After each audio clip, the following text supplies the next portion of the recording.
Hi, everybody. Living at the center.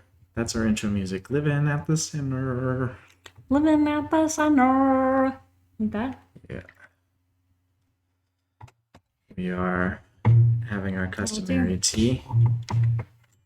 And it is not early in the morning. It's Sure isn't. 10:45. Smell that? Oh, wow. Yeah. It smells really good. What do you smell? I smell, okay. So in this tea, I smell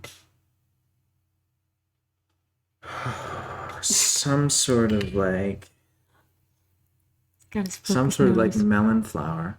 Melon flower. Way in the back. Mm-hmm. Some sort of melon flower.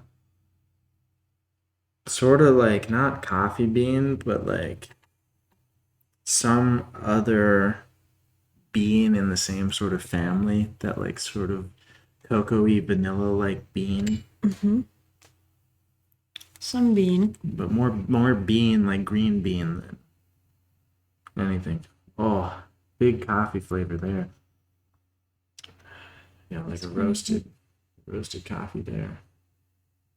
Yeah. Roasted greens. Mm-hmm. Yeah, just like caramelized vegetables. It's kind of where I was going with that, but caramel smell. Yeah, really just delicious all around the board. But it has been Weeks. 2 weeks, At least. and More than that. up at the center where we're living, we had the owners, Dan and Deborah, come up, and we helped them finish some of the building, and so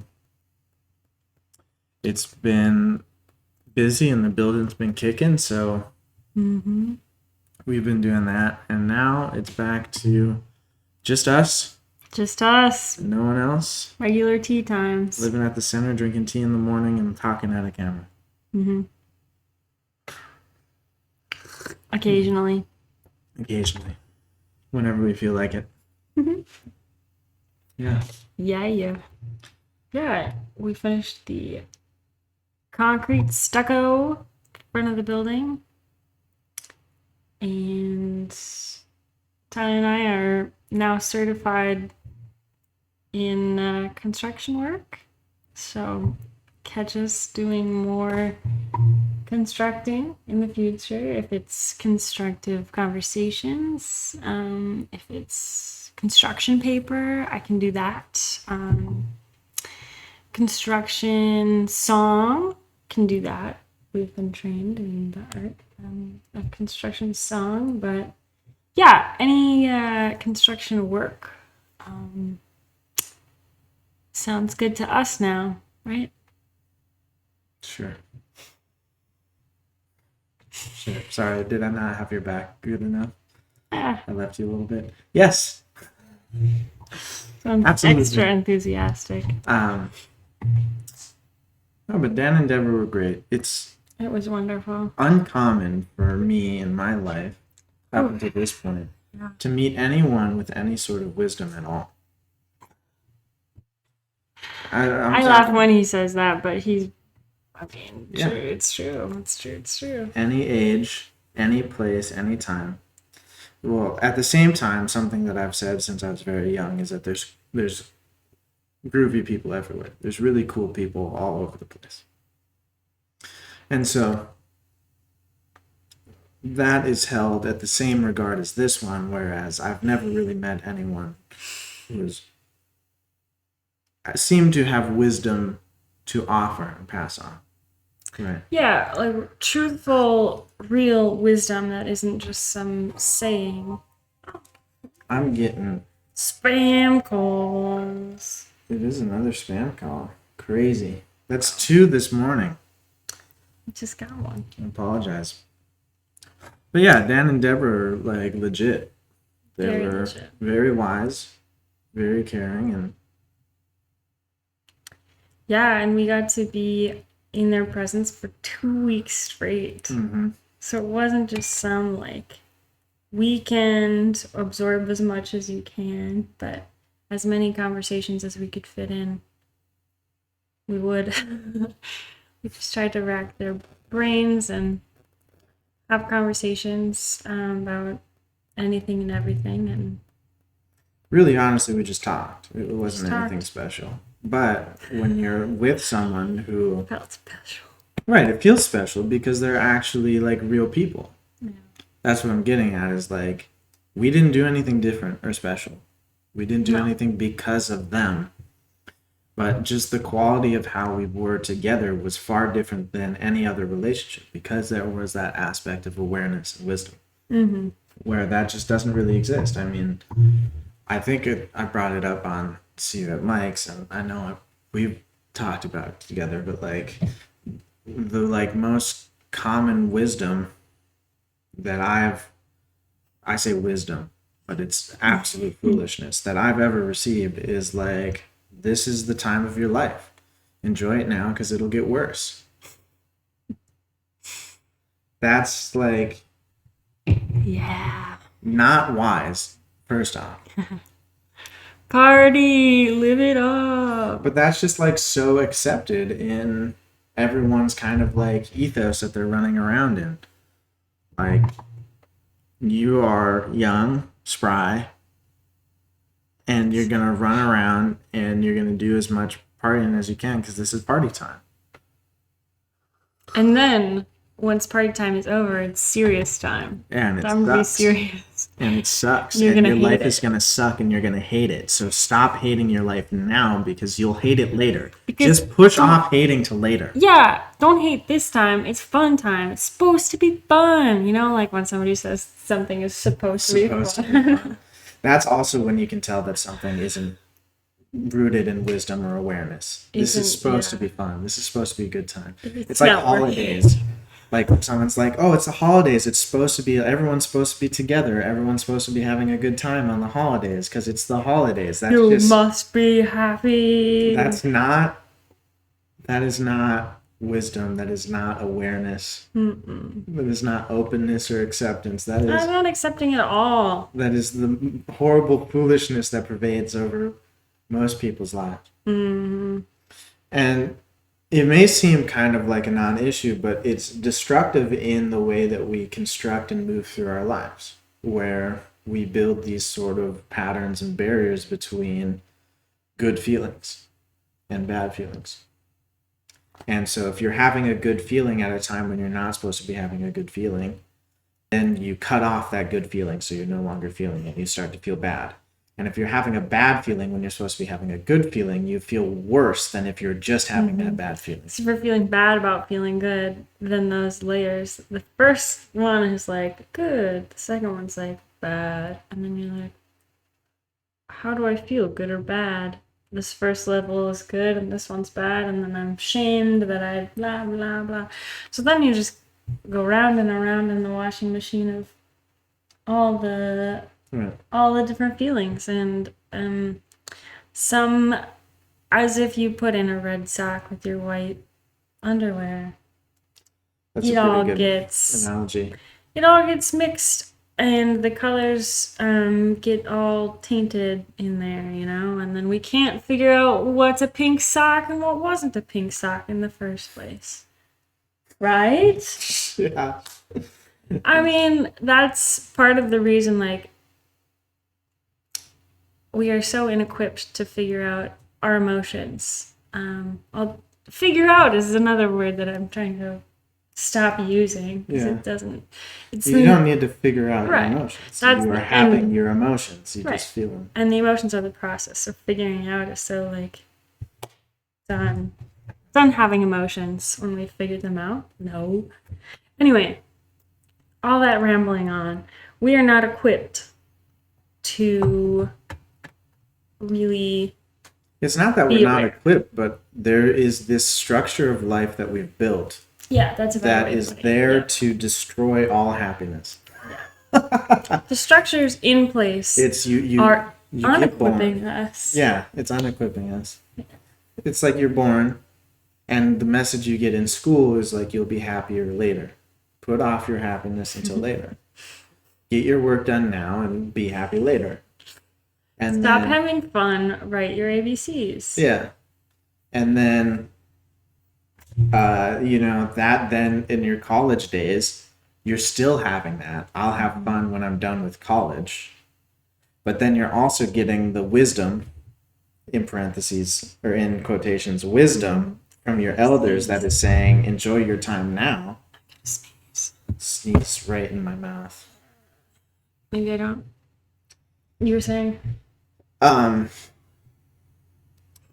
was saying that the sort of idea of putting off happiness until later gets mixed in with this, you should be happy now because this is your best time of your life and it'll suck later. Yeah. And so you have kind of these two things that in your high school and college days kind of clash, where, oh, this is now when I'm supposed to be having fun. I wasn't supposed to be having fun in elementary school or middle school. I'm now supposed to be having fun in high school and college, but also in high school and college, I feel more than ever before that my happiness will not come until I'm done with high school or college. Yeah. When I have, figured it out. Yeah, when you figured it out. That's ridiculous. And to think that anybody has figured it out especially in those early stages of life, under 25, that doesn't make any sense anyway. To me, anyway. Oh, I had that when you were saying. Forgot. Drink tea instead. Mm-hmm. And well, then the next thing is to, like, what do you do about it? How do you, if this is an awareness that you have, that you're living a life that happiness is in this sort of like limbo of should be later, should not be now, should be now, should not be later. Mm-hmm. What does one do in that sort of situation? How can we really be happy? Basically, yeah. And what it takes is a rearranging of your life, where you kind of take your Jenga tower of horrible wisdom and foolishness that you've been built, and you kind of take out all the pieces of foolishness that have been used to build the systems of your life.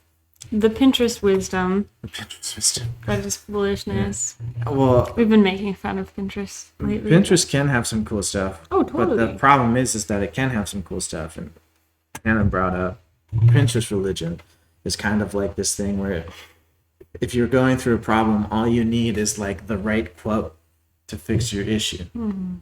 And that, it kind of comes from this background of like a fundamentalist perspective on spiritual direction, which is like, if you're struggling, go to the Bible and find the perfect Bible verse, and that will guide you through the next part of your life.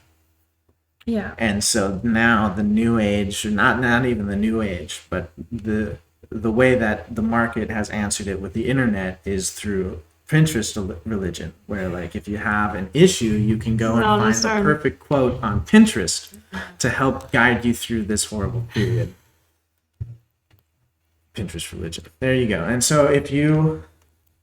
We've coined the term. Yeah, if you are feeling like you need some wisdom and you get pulled to social media and to Pinterest to look for a quote to help you through it, that doesn't have to be not a practice, but it might not be doing it. Yeah, I mean... That can be a part of your practice. Helpful, but that doesn't mean that it is the answer. Right. Necessarily. And so back to rearranging your life, to make it through all the foolishness that is out there. I remembered what I was going to say before. Go for it. When you were saying that there's, a time that we're supposed to be happy, and it's not right now, but it's later, and then we don't feel like it's now ever, especially like throughout school. The times that we are supposed to be happy and we're supposed to be having fun are lots of times in like organized sports or things, events where you're birthday parties, holidays that you're saying, organized sports, organized events. That's the time. That's the only time where you can Weekends. have fun and be happy. Yeah, weekends. If it's Friday, nobody can have any fun on Mondays. That's the verdict here. We'll figure it out. Mm-hmm. But why compartmentalize something that doesn't need to be so rigid? That's my thought. Yeah. The part of it being that we try to use our thinking mind to direct the experience that we're having, such as it's a holiday, we should be having fun. I'm going to try to use my mind to force fun into the situation. They only come up with something to do Right. that's more fun than what we're And already doing. Also, when you're experiencing fun, because thought doesn't direct experience, but you are having fun and you didn't try to, you're having a good time and you didn't try to. And your mind goes to all the ways in which this fun is and happiness is impermanent. And you shouldn't be so excited because it's going to hurt when you fall. Ouch. Both of those situations create friction, and both of those friction come from the fact that your mind does not direct experience. But the experience you're having is the experience that you're having. Whether you've thought of it first Right. or if you're thinking about it after, our thinking mind is not in charge of Right. our experiences. The thought that comes is only the reaction to what is happening. So the thinking mind only exists in the realm of reaction to experience. And so you can experience the thought of thinking about something that allows you to think about it again, such as thinking about a holiday needing to be happy, and then experiencing yourself unhappy while thinking that a holiday should be happy. That's where the friction lies. Tension only comes in when we want something that is not the experience. And the experience is something other than what we wanted it to be. The problem doesn't lie in that we were wrong or that it's not the way it's supposed to be, but instead that we are wanting it to be different than it is, than reality gives it to us. Really. Mm-hmm.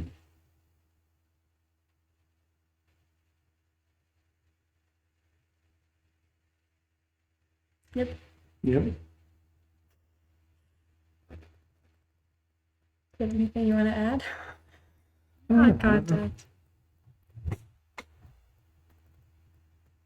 Yeah. Mm-hmm.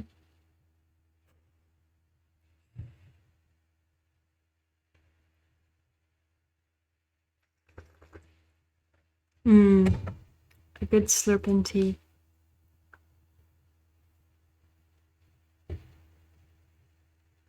Your eyes are the same color as your shirt today.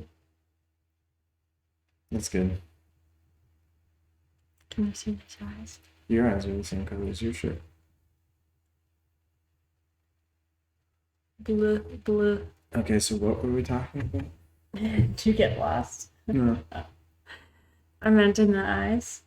No. Shucks. What are you talking about? Wisdom, Mhm. reality, experience. You were talking about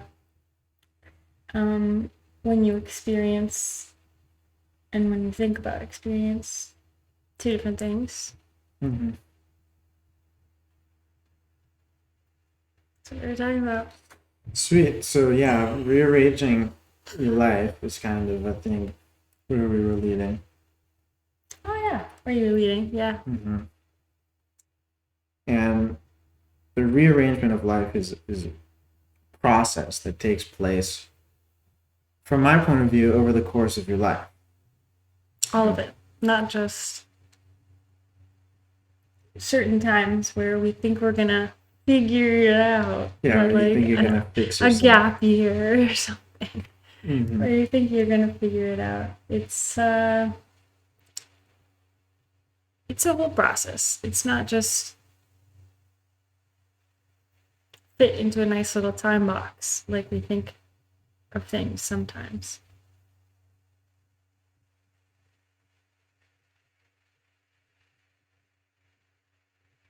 What you were saying, rearranging our lives. Um,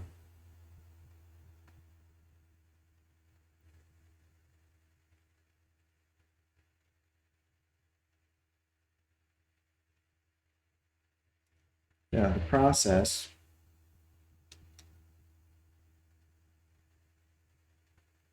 The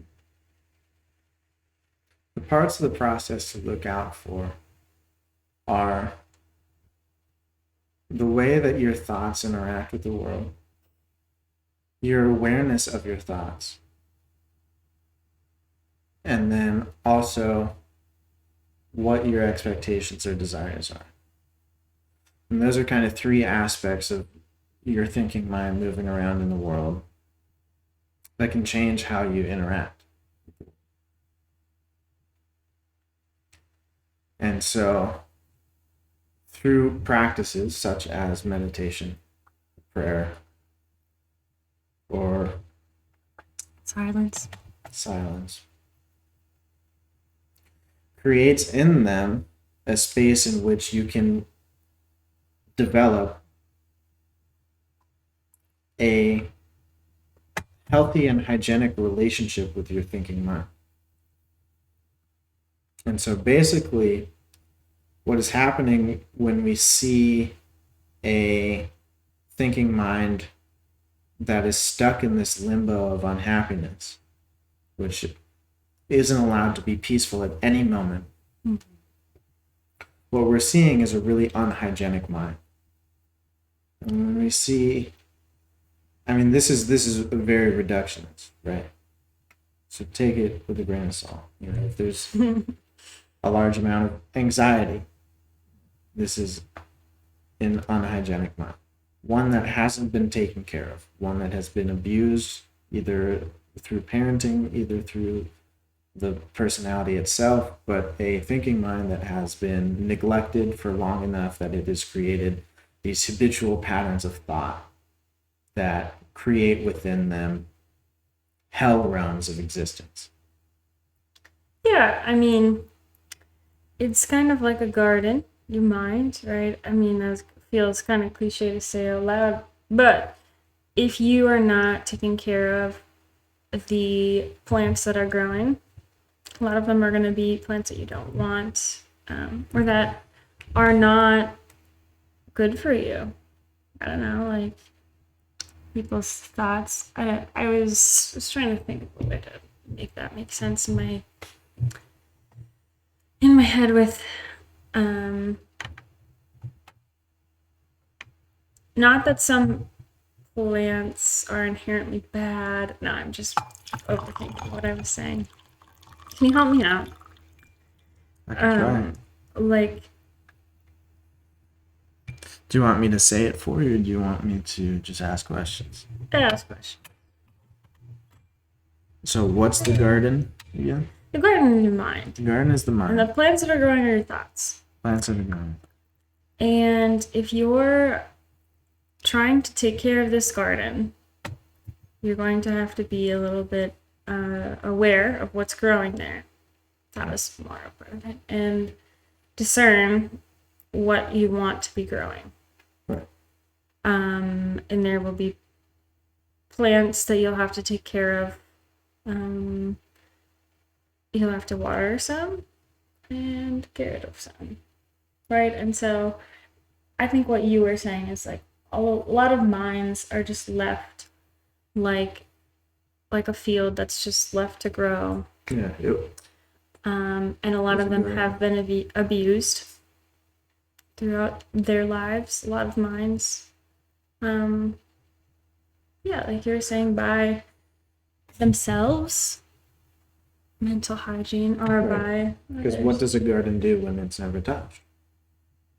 It's overgrown. It's overgrown. There's a bunch of weeds. There's no harvestable fruit. There's no mutual relationship between garden and gardener. Right. the garden just runs wild. And so how do we apply that in life? You know? Mm-hmm. What is the water? What is the leading? Mm-hmm. And it's not a process for controlling the mind. It might seem like it when I say it that way. Yeah, it's more like reclaiming awareness. Right. Like remembering Being aware. awareness. Yep.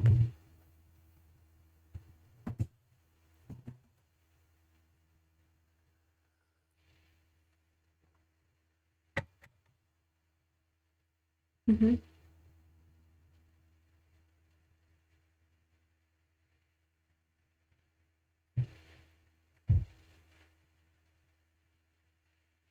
Thinking about discernment and how 2 weeks ago I did not know what that meant very much. What does it mean to you now? That's a good question. I'm still I guess I would say I'm still trying to understand, or I'm still beginning to understand, or to figure out what my understanding is.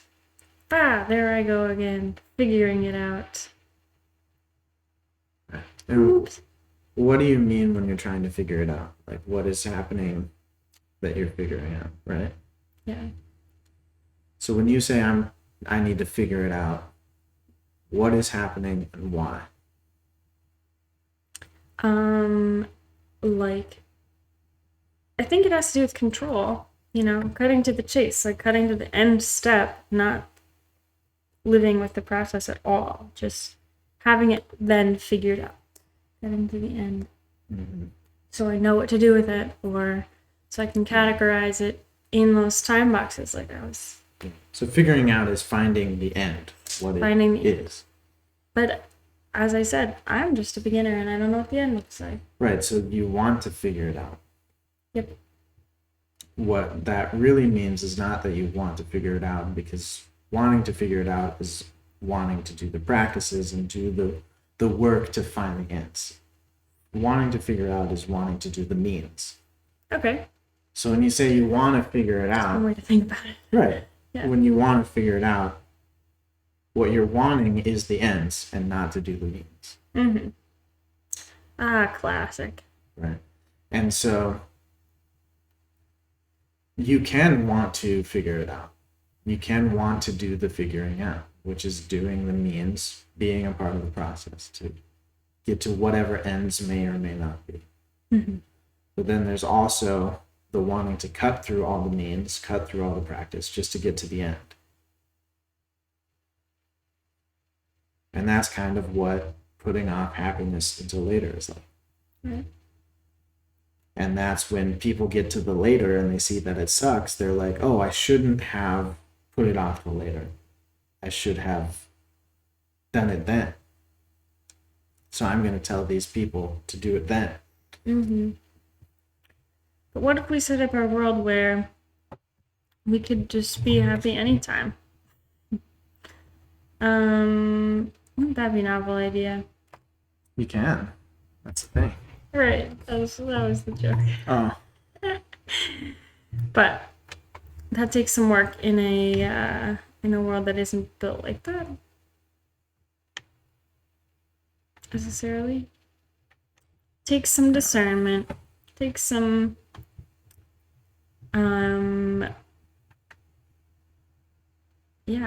awareness.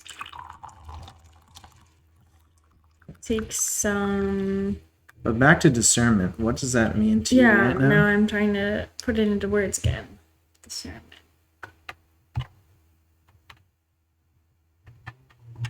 You can start with like a simple definition, then we can like unpeel it more and more as it goes. Yeah, that's the hard part for me. The simple definition. Okay, start with something very complex. I'm trying to think and of then a we'll word. simplify. Okay, so we've got awareness of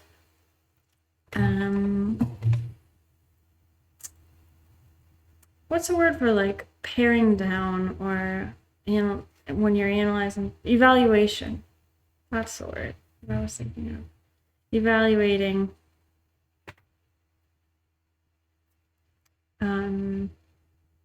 evaluating information, evaluating practice, evaluating that kind of thing. But it all seems kind of analytical. So what does that mean? What about analytical is important?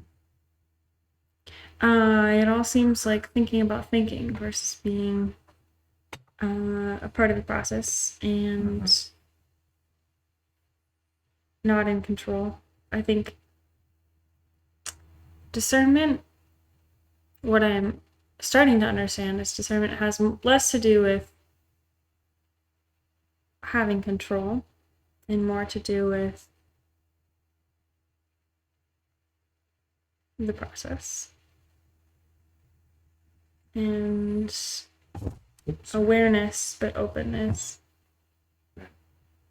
What are your thoughts? Discernment.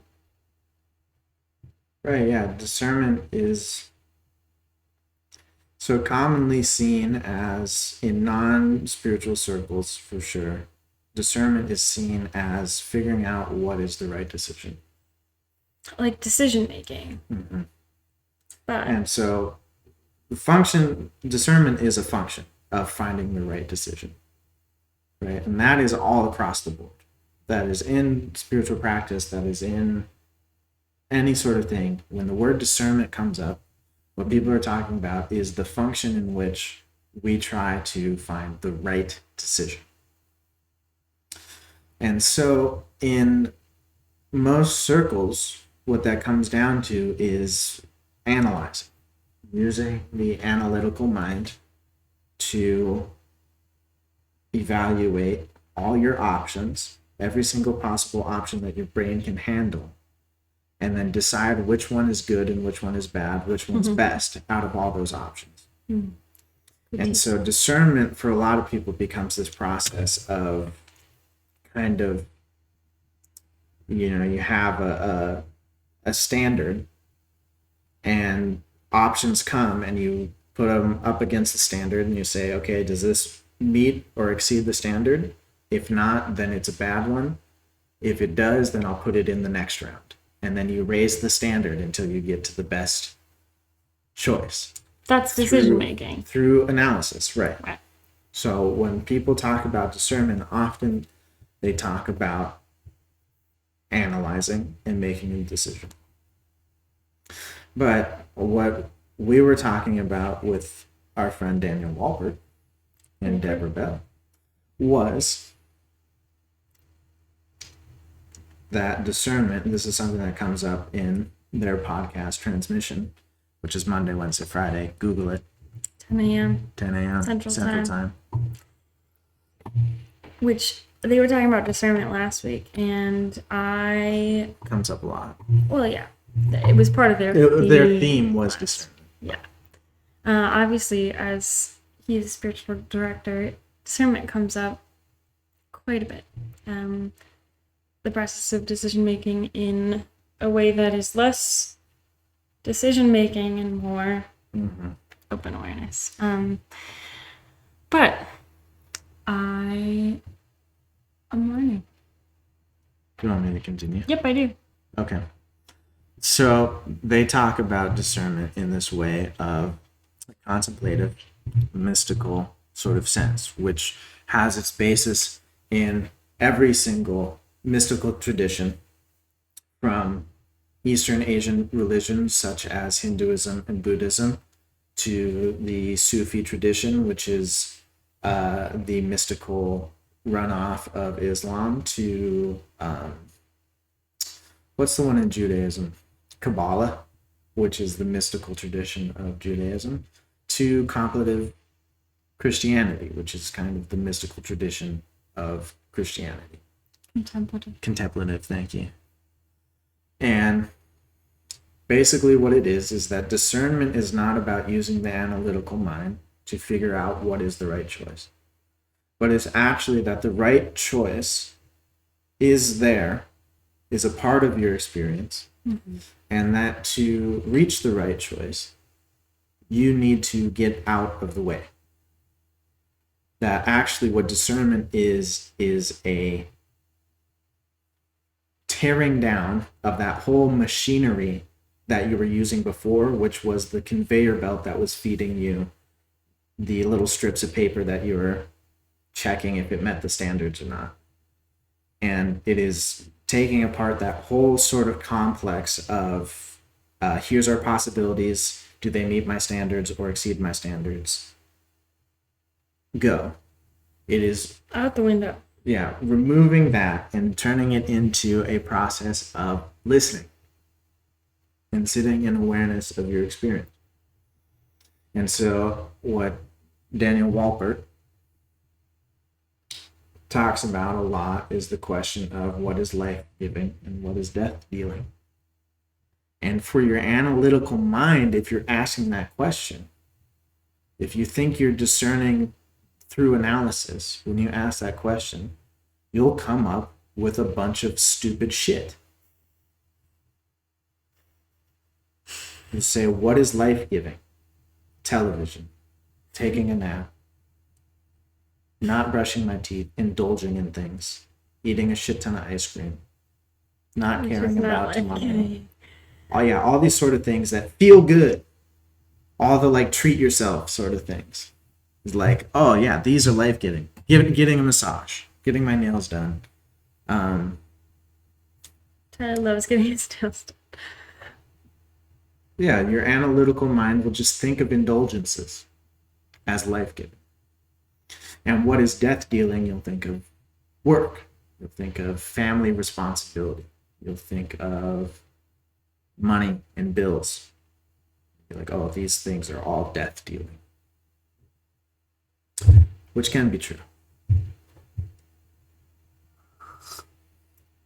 But what happens when you get rid of your analytical mind and you sit, and you sit in this sort of Thank you.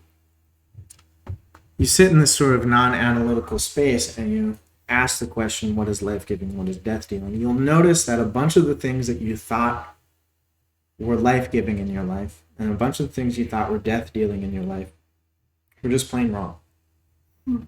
Just plain wrong the whole time. And you can use experience to guide you instead of trying to direct your experience through thought, which is what the analytical mind does. And so it's a total turning around of the process. And this is done through practices. This is done through sitting meditation, through practicing silence and listening. And so it can be super short, or you can do it a long time. But really, it's something that you have to be very serious and committed to. Kind of.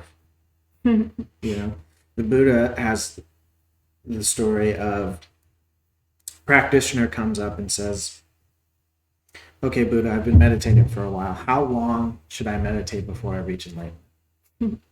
And the Buddha says, meditate for 7 hours, and either you'll reach enlightenment or you'll have the fruits of no return. Which I think is just a fancy way of saying you're going to change and never be able to go back. And then he says, and if that doesn't work, meditate for 7 days and you'll reach enlightenment. Or if you don't, you have the fruits of no return. Or you can meditate for 7 years and you'll reach enlightenment. Or you'll have the fruits of no return. And you can meditate for 70 years and you'll find enlightenment. Basically, same thing. Is you do it and you either reach enlightenment or you're going to be permanently changed. You're never going to be able to get that time back. Well, that's part of it. That's not the point. Yeah. But helpful tips are if you're trying to start out, because that can be a tumultuous time, is get an alarm, sit down, or get in the meditation app. Honestly, I think meditation apps are fine. They're a little cringy in a certain sense of like their trendiness among like sort of like a woo-woo new age movement. And the push to be productive is not the point of meditating. Right. It's not, I mean, if you become more focused, more concentrated, better at what you're doing, that's part of the experience, but that doesn't have to be the reason that you start. That doesn't have to be the reason that you're doing it. But I mean, we already gave this whole talk was on Yeah. why productiveness is probably bad for you. Yeah, but Yeah. that's one of the things that they are pushing with the apps that I wanted to. Well, I would suggest Headspace or Sam Harris's Waking Up. Those are two that seem non-offensive. Their free versions have some great meditation. And you can start there and just once a day pop on, do their guided meditation. Or if you're not feeling like that, then you can get into a routine, not even a routine, but you get your one space in whatever space you have available. Even if you have no space available, make that space available. What kind And of space are you talking about? any space. Any space. That's what I'm saying. And get an alarm, set it for 10 to 20 minutes, and just sit in silence. And the silence won't be quiet for the most part.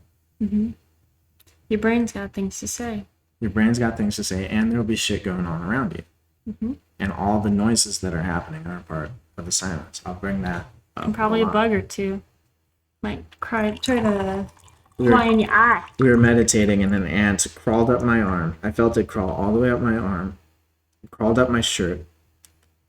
I lost it when it got to the beard. And then it came back on my face and started crawling up and almost went into my eye. And it got up to like here in my tear duct before I finally like rubbed it off and got it. No, actually, it was a perfect time. The meditation ended Ended, yeah. right when it was trying to crawl into my eye.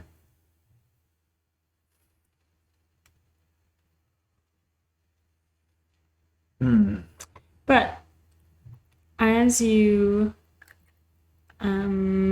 begin to meditate, there's no wrong way of doing it. Or if you don't call it meditating, you sit. There's no wrong way to do it.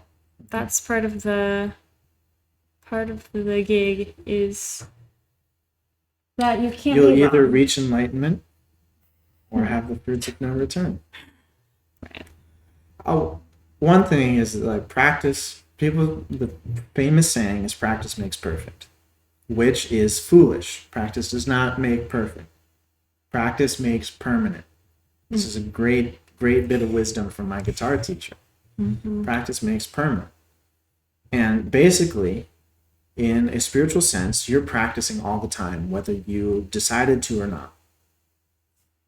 And if you're walking around your entire life distracted, you're practicing distraction. And so for that like 20 minutes, it's going to be the 20 minutes of your waking life where you're finally practicing something that's not distraction. And that's going to make a huge difference over time. And you might notice that you start practicing awareness when you're not meditating. And the practice becomes more permanent in your life. And That's when you why say, it's fun. and when you say awareness, you start with being aware of your thoughts, aware of where your mind is going, aware of thoughts that usually just can fly under the radar without you thinking that you're thinking about them. So being able to listen to your thoughts and to experience the thinking is part of the beginning. I mean, and the whole process, but yeah. Yeah, that's my thought. That was your thought. Yeah. I think part of the beginning spiel of those meditation apps that is helpful, or was helpful for me starting out. First of all, that you can't do it wrong. There's no wrong way to meditate, even though it feels weird and it maybe feels unnatural when you start. it's because you're sitting there somewhat aimlessly. I felt my brain trying to, analyze and evaluate and say, is it working? Is it working? And that's not the question to be asking, but that's where my mind jumped to right away. And I've been told I'm not alone in that.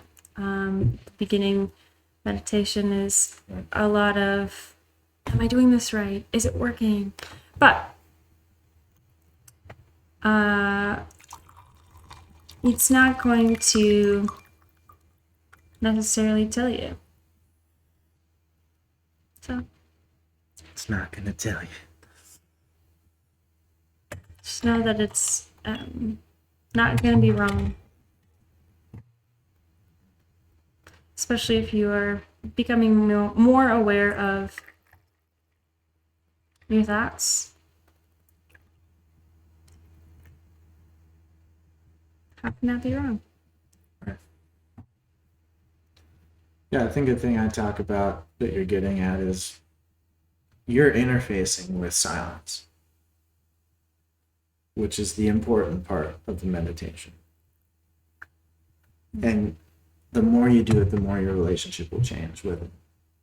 Yeah. And so the more time you spend interfacing with silence, even if you're doing it wrong or a bad meditator, you're still rubbing up against silence. And that silence will create a friction, and certain stuff will fall away and erode away with the friction. And certain things will get worse. And you'll go through cycles of frustration and elation. What's an example? An example is, okay, so In your life. yeah, when I started meditating, I dropped out of college and I wanted to get very serious about meditating. And I felt really cramped in my room. So a little bit of backstory was I didn't know it or I didn't acknowledge it, but I was seriously depressed when I was in college. I was maybe attending class like 70% of the time for the whole semester, but it would be like 5 or 6 day stints of just not going to class. So it's not like I was going 2 days, not going the Sometimes third. skipping, yeah. It was like I would go for a month straight and then I would skip a full week. And in those weeks, I would just be in bed. I would only leave to like maybe eat food. I ate a lot less food, but maybe eat some like horrible, shitty food. And then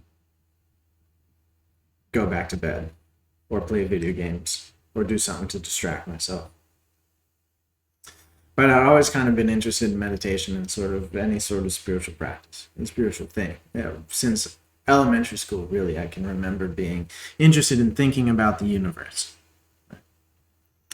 And so I finally realized that I needed to drop out of college. Basically, I needed to change my life in as big of a way as I possibly could.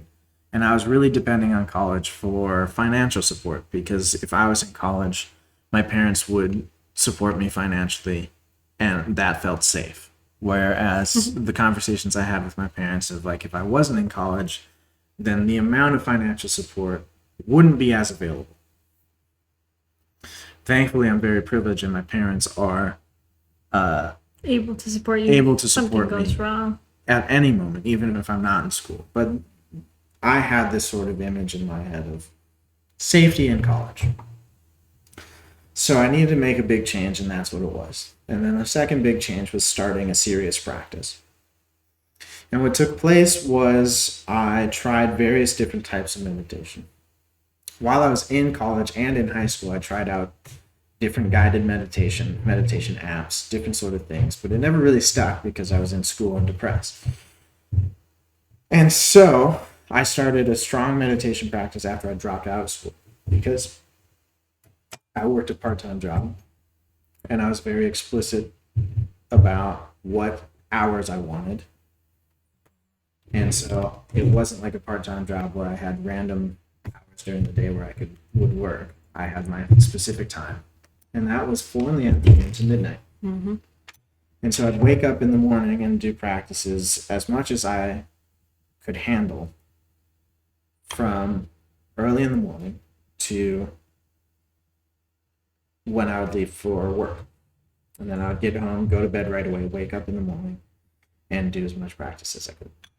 You can pour it. This way. Yeah. And what started to happen was I was starting to get really cool, groovy experiences.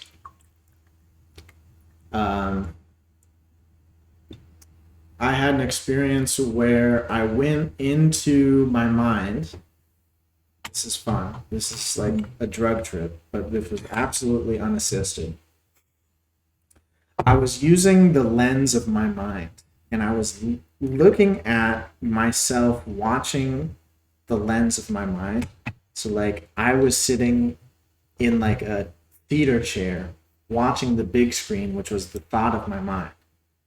And then I was looking at myself sitting in that chair, and I moved the lens over to look at the screen. And that like it went like when you put two mirrors together and they just go infinitely out, it did that. And then it like shattered. And this was after like 3 days of meditating all day. I would do certain meditations at work as well. So from 4 to midnight, usually I was doing some sort of practice as well.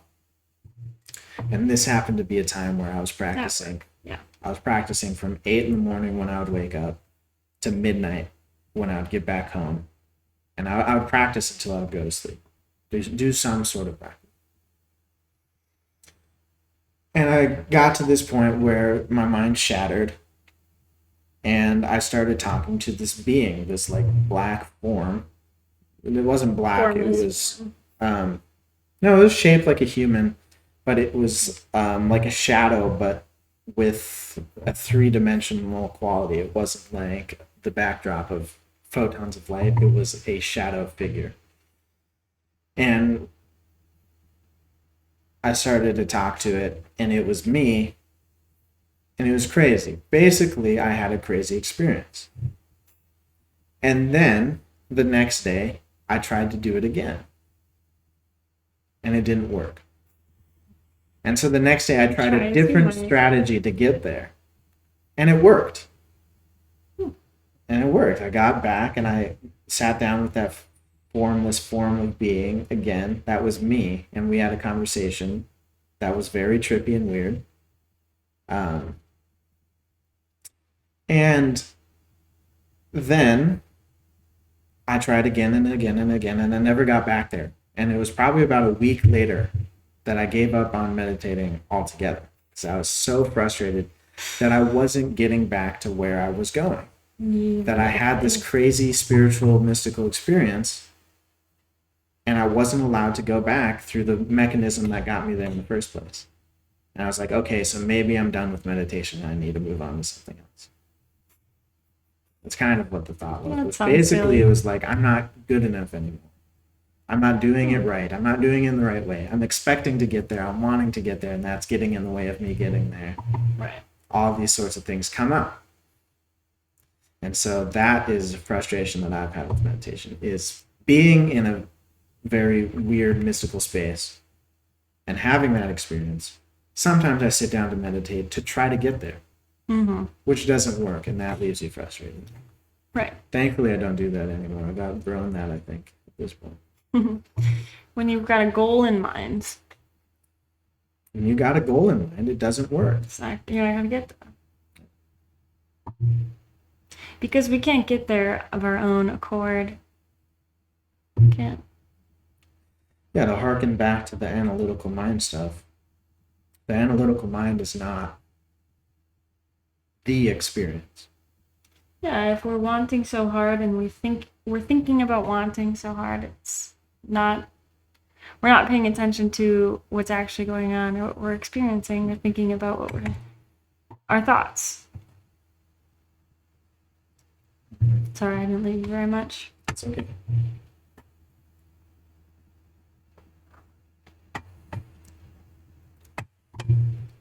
But yeah, looking back, earlier when you were talking about things that one might think are life-giving before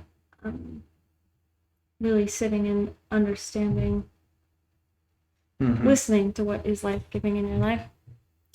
Tyler wrote a song at that point in his life about not showering, not eating, well, dreaming about eating it. What is you better at?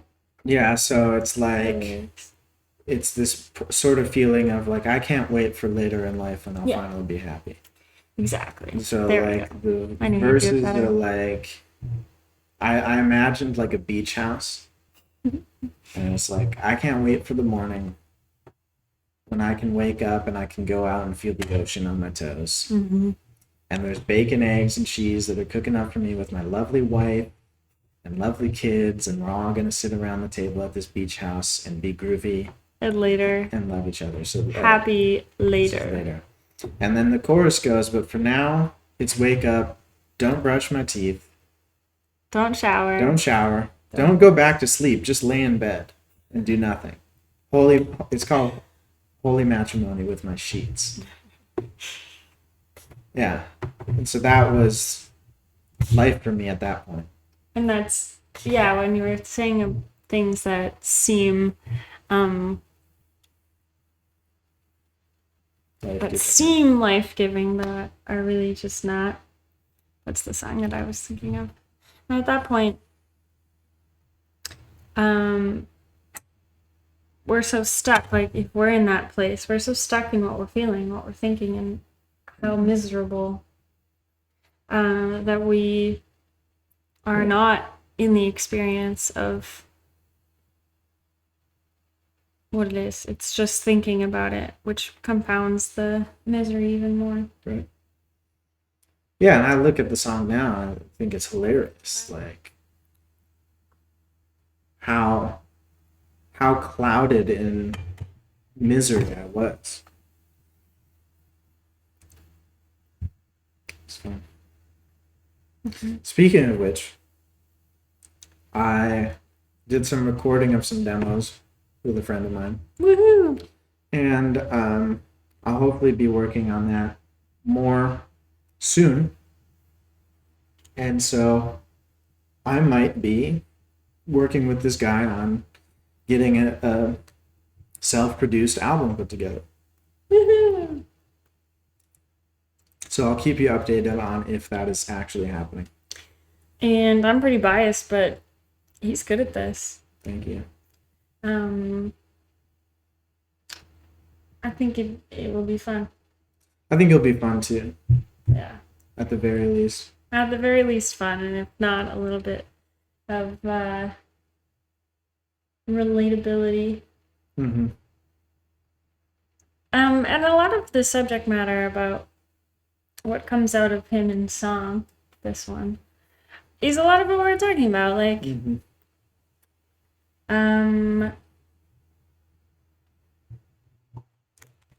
being impatient about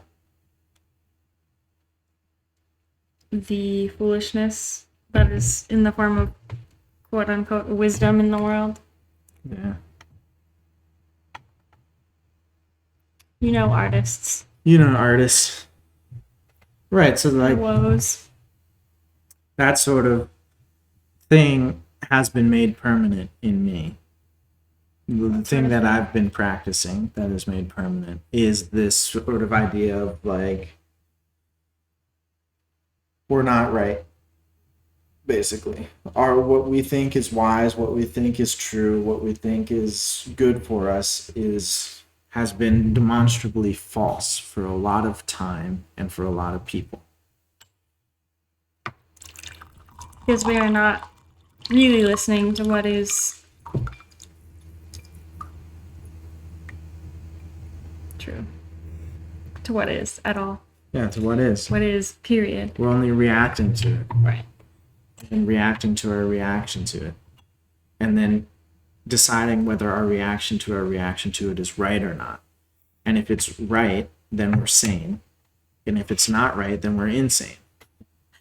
right? So many layers. And So then much onion. if you have a thought that is adjacent and is not sane, then it's bad.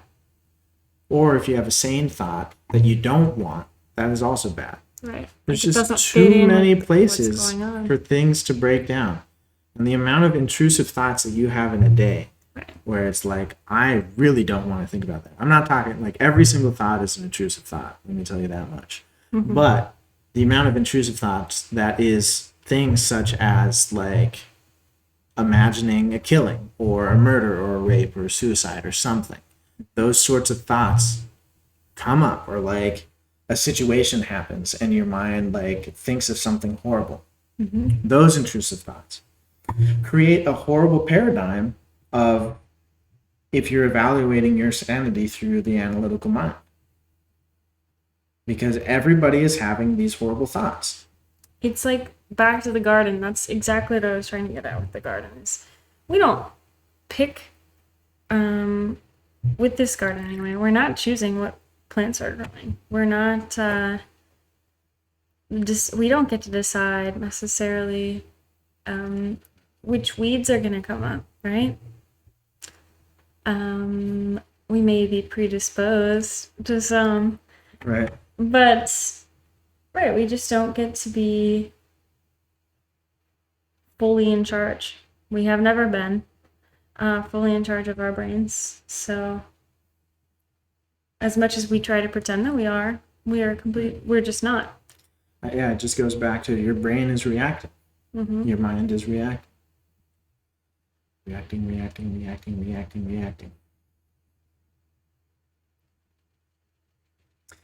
I feel great.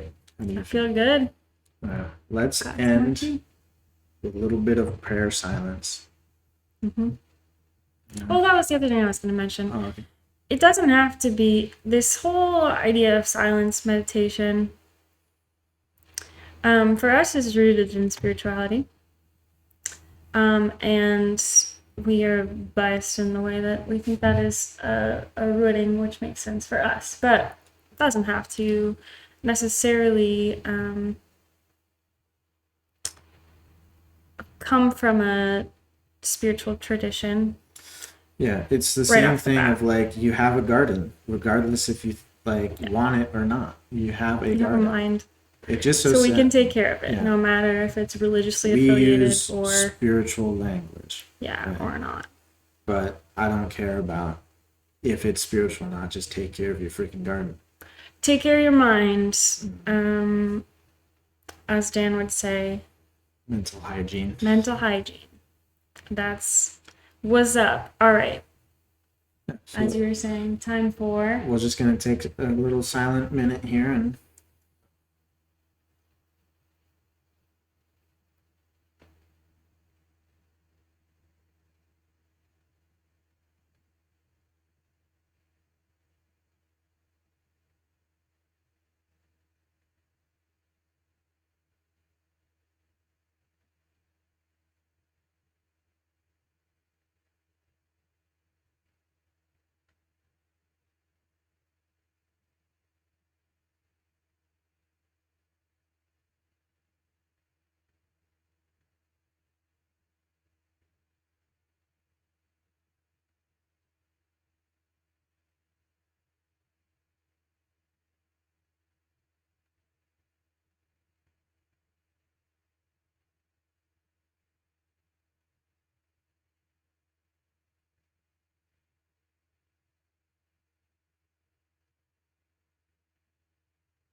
all right. Thank you for listening. I hope you're having a swell day. we love you. Hope you are doing the thing. And we're glad that you're doing the thing. Quick shout out to Ledge Fox. I hope you're doing well. We if miss you you. see this. Goodbye, everybody. Bye.